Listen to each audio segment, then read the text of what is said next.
Hi, my name's Pete Rainford and you're watching Brew It Yourself UK. Today we'll be demystifying a crucial tool in every home brewer's arsenal, the hydrometer. This simple device tells us the specific gravity of our liquid, which helps us track fermentation and, more importantly, calculates our brew's alcohol content. Let's dive in. First things first, sanitization. Just like everything else in brewing, your hydrometer and test jar need to be spotless to prevent contamination. So give them a quick spray with your no-rinse sanitizer and let them air dry for 15 minutes. So before we test our brew, let's understand how a hydrometer works. It measures the density of a liquid compared to water. Let me explain. Pure water has a specific gravity of 1.000. Note I said 1.000. Always 4 digits in a reading. To demonstrate that, I'm going to fill this test jar with water.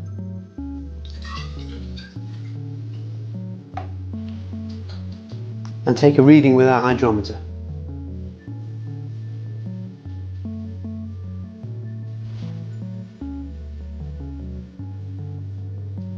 .000.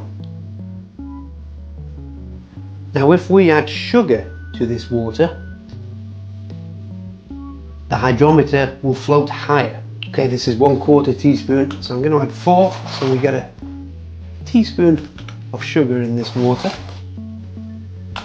3, 4.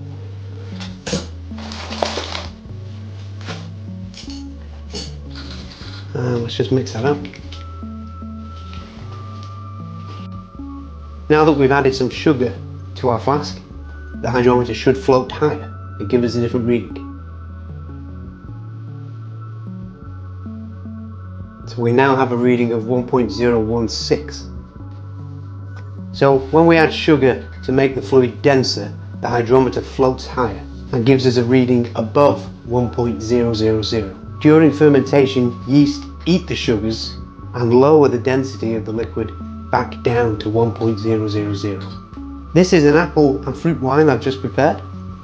So we carefully extract a sample using our baster.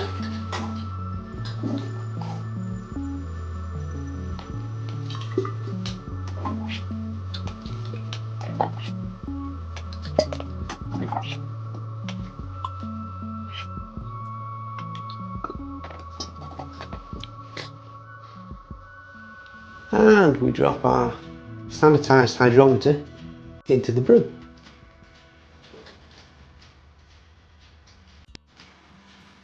It's important to have enough fluid in the jar so the hydrometer floats freely.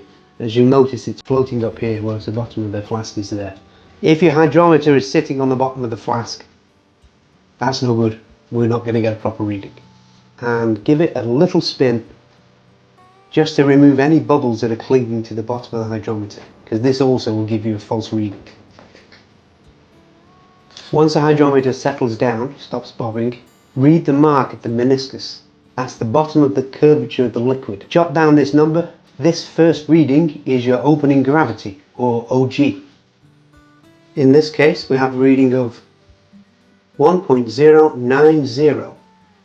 A few quick tips. Always let your sample cool to room temperature before testing, as hydrometers are usually calibrated to room temperature. When fermentation is finished, you'll take your final reading, which is your final gravity, or FG. You want this reading to be stable over 3 consecutive days so that you know fermentation is 100% complete. Now for the fun part, calculating the alcohol. The simplest, most common calculation for your alcohol by volume, ABV, is your opening gravity, OG, minus your final gravity, FG, multiplied by 131.25. So for our calculation, we get our opening gravity of 1.090 minus, in this case, our final gravity, we will estimate 1.000, which gives us 0.090. We now multiply this by 131.25, which gives us 11.0 8125. So our final ABV for this wine should be around 12%. And that's it. Using a hydrometer is simple once you know how. And it's invaluable for consistent quality home brewing. If you found this helpful, please like and subscribe. Happy brewing!